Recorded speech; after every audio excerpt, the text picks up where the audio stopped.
Talk, 1150 a.m.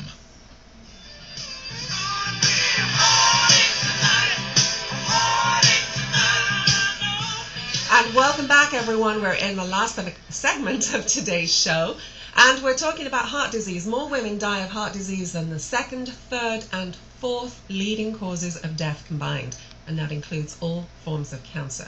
And we have Brandi Aubrey joining us right now. She lives in Seattle. She's just 34 years old and has lived with heart disease all of her life. She survived open heart surgery, and I'm going to bring her on right now. She's going to share her journey with us. Brandi Aubrey, welcome. Thank you. Thank you for having me, Vicki. Oh, it's my pleasure. And I got connected with you through Go Red for Women, who then contacted it's a movement to do with the heart.org, the American Heart Association, and you're one of their survivor spokespeople, as I understand it. Tell us a little bit more about that. Yes, actually, it's pretty funny.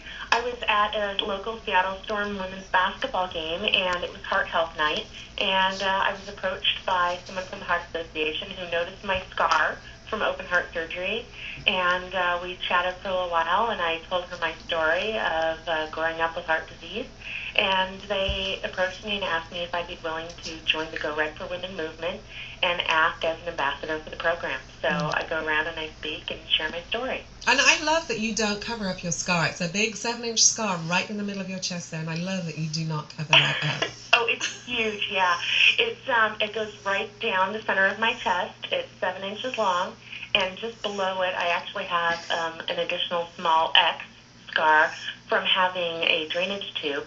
So if you actually look at my chest, I now have a exclamation point permanently carved into my body. So if that doesn't make a statement, I don't know what does. And it helps to have a sense of humor there. Definitely. So let's talk a little bit about your journey, Brandi, because I think it helps relate when we can put a personal face on heart disease and what it means to people and their families. You have a family history of preventable heart disease, but yours was something entirely different. You were just 3 years old, I believe, when you were diagnosed. So tell us about that. Yes, when I was about 2.5, my parents took me into my regular doctor, and he heard a heart murmur. And a lot of people have heart murmurs. That's where you have that extra heartbeat. So instead of boom, boom, boom, boom, my heart sounded boom, boom, boom.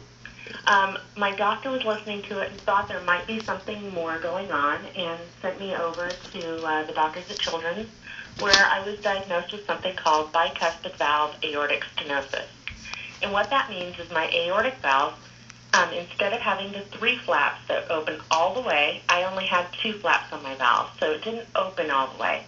And over time, like with any other muscle, the heart, when it's working hard, it gets thicker.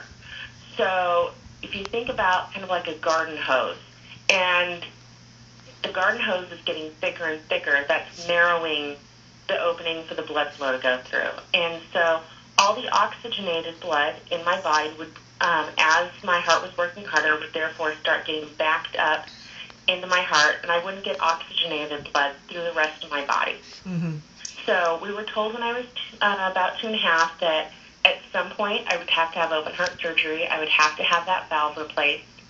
But it's a very high-risk procedure, obviously, so they try and put it off as long as possible and monitor it. So I grew up having once-a-year exams at Children's to check and see if my valve was narrowing very much yet. Mm-hmm.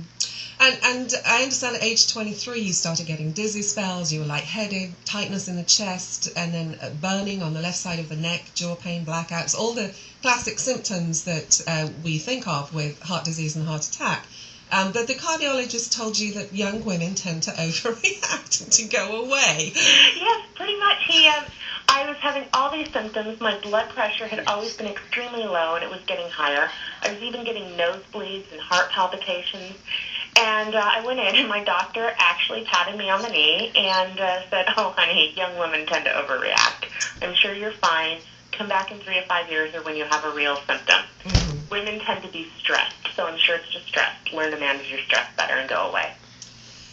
Interesting. I hope you didn't go back to him, but sadly, I actually did. Oh no! I listened to him, and when everybody else is telling you you're probably just stressed, and the doctors are, and I listened to him, and Over the next few years, the symptoms kept getting worse, and it was getting to the point where I was, blacking out, and it was affecting my work. And so I went back in and said, "Hey, this is what's going on.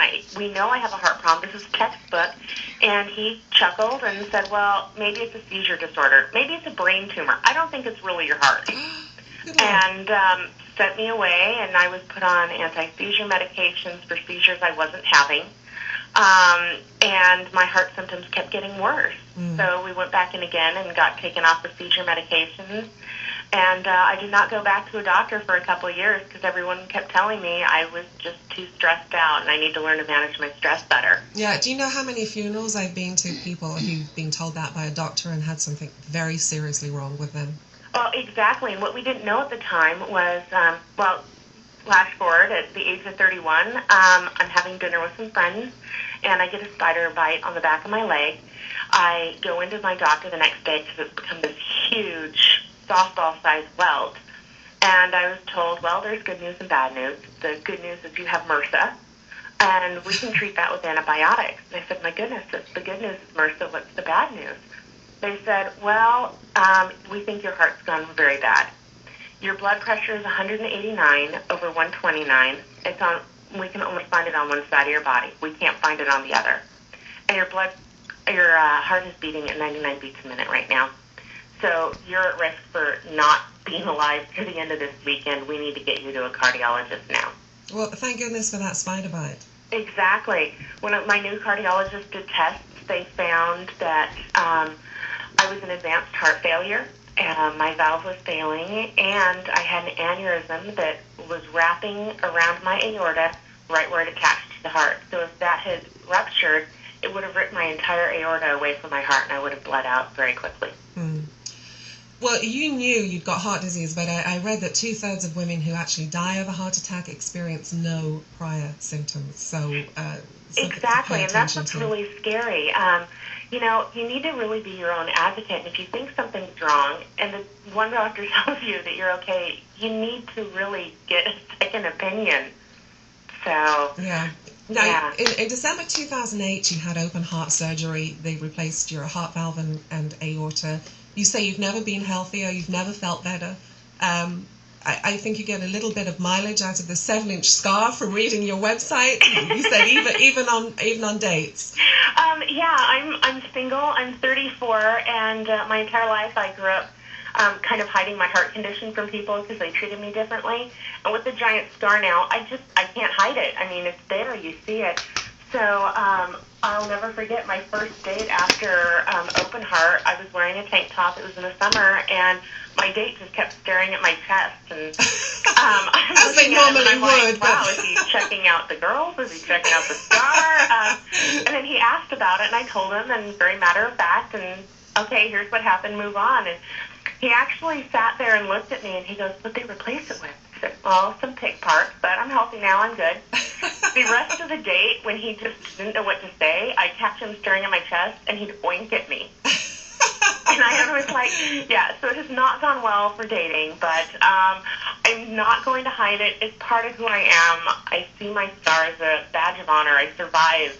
I came very close to not surviving. When I was being put onto a heart-lung bypass, my aneurysm actually did start to rupture. Right. So if my surgery had been 1 hour later, I would not have made it. Well, I thank you for being here with us, and I think one lesson I'm taking with you is, go get a second opinion, and if you feel something's wrong with you, don't just take the doctor's answer. We're right at the end of our segment here.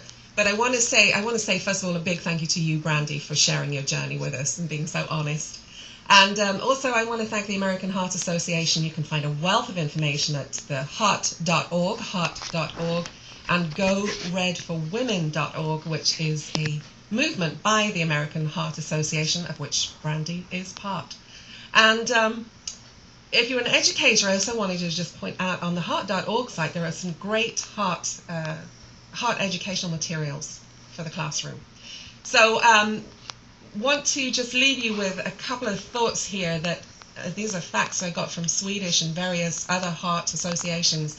that women are less likely than men to believe they're having a heart attack and more likely to delay in seeking emergency treatment, which might explain why 2/3 of women who die of a heart attack have no previous experience, and that's where they end up, unfortunately. So pay attention, and if you're in doubt, call 911.